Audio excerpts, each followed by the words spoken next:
तो चलिए आगे बढ़ते। हरियाणा में विश्व उद्यमी दिवस के अवसर पर 21 अगस्त को गुरुग्राम विश्वविद्यालय में जन एच युवा उद्यमी चौपाल और जन जेड स्टार्टअप समिट का आयोजन किया गया।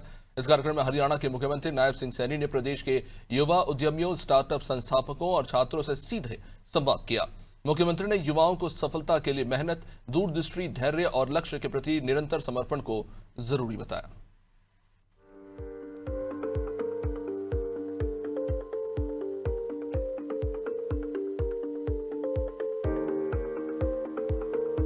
हमें अधिकार है, हमारा यूथ है, आने वाला भारत है, मेरा युवा ये मजबूत भारत है और आपके ही नेतृत्व में भारत विकास की नई ऊंचाइयों को छूने वाला है।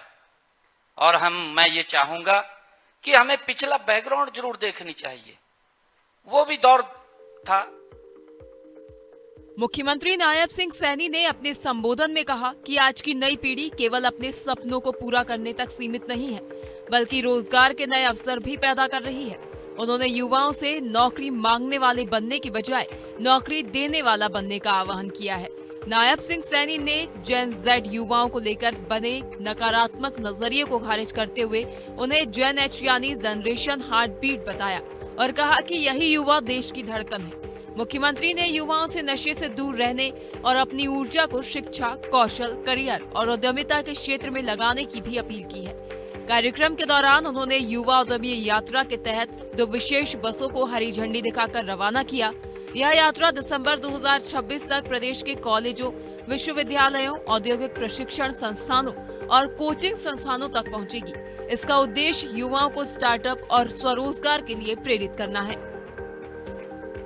यूथ से भी ये कहना चाहूंगा, अच्छी बात है कि आप जो सोचा है, आप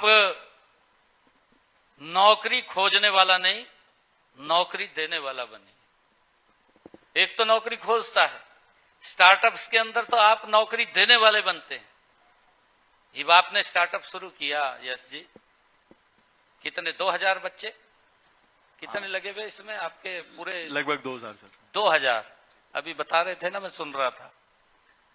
2000 के करीब में आपने युवाओं को रोजगार दिया है, स्टार्टअप शुरू किया। ये प्रेरणा है जी। और मैं तो स्टार्टअप्स को बुलाता भी हूं और उसके लिए हमने स्टार्टअप्स पॉलिसी भी बनाई है। स्टार्टअप्स पॉलिसी के साथ बच्चों को किसी प्रकार की अपना काम खड़ा करने में समस्या भी ना आए। गुरुग्राम विश्वविद्यालय में आयोजित इस चौपाल में सफल युवा उद्यमियों ने 6 मास्टर क्लास के जरिए युवाओं को कारोबार शुरू करने, निवेश जुटाने, बैंक ऋण और तकनीकी सहायता से जुड़ी जानकारी दी। कार्यक्रम स्थल पर बैंकों और वित्तीय संस्थानों के स्टॉल भी लगाए गए। खास बात ये रही कि मुख्यमंत्री ने बिना औपचारिक प्रोटोकॉल के युवाओं के बीच बैठकर उनके सवाल सुने और सीधे जवाब दिए। कार्यक्रम ने प्रदेश में युवा उद्यमिता और स्टार्टअप संस्कृति को बढ़ावा देने की दिशा में सरकार की प्रतिबद्धता को रेखांकित किया है।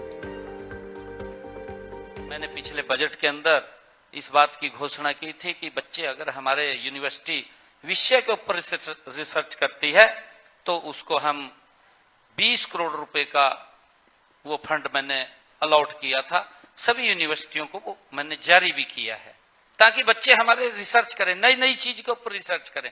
और नई चीज पे रिसर्च करेंगे। लगभग मेरे पास 600-700-800 के करीब एप्लीकेशनें फाइनल हुई है। काफी एप्लीकेशनें, सुझाव लोग बच्चों के आए थे कि हम इसके ऊपर रिसर्च करना चाहते हैं, इस पर रिसर्च करना चाहते हैं।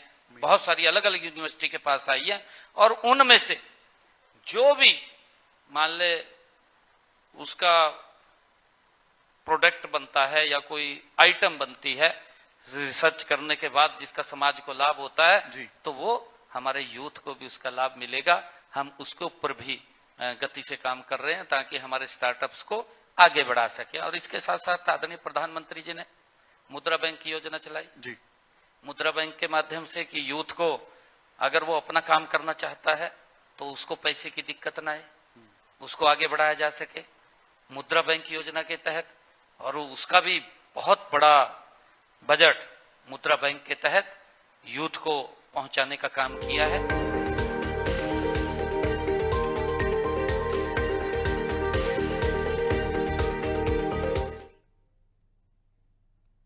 हरियाणा में आम जन की शिकायतों के त्वरित समाधान को लेकर सरकार की सक्रियता लगातार नजर आ रही है।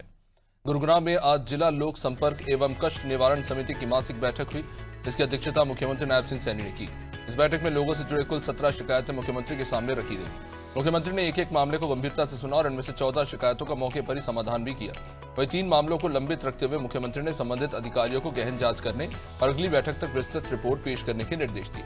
इस बैठक में देवत कॉलोनी के 15 साल पुराने अतिक्रमण संबंधी शिकायत का भी समाधान किया गया और इसके अलावा सूर्या विहार RWA की बिजली से जुड़ी समस्याओं पर बिजली विभाग को पुराने तार और असुरक्षित खंभे बदलने के आदेश दिए गए। सेक्टर 85 स्थित ओरिस सोसाइटी में रास्ता बंद होने की शिकायत पर भी अधिकारियों को तत्काल सुधारात्मक कार्रवाई के निर्देश दिए गए। मुख्यमंत्री नायब सिंह सैनी ने अधिकारियों को यह स्पष्ट किया कि जनता की समस्याओं को संवेदनशीलता और ईमानदारी से सुना जाए और उनका समयबद्ध समाधान सुनिश्चित किया जाए।